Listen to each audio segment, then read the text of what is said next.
கொண்ட மலர்கள் மலர்ந்தது எனக்கு மதுரசம் அருந்தட்டுமா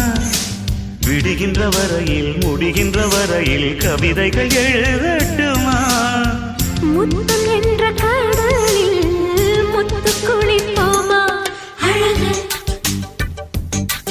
அழகு ஓ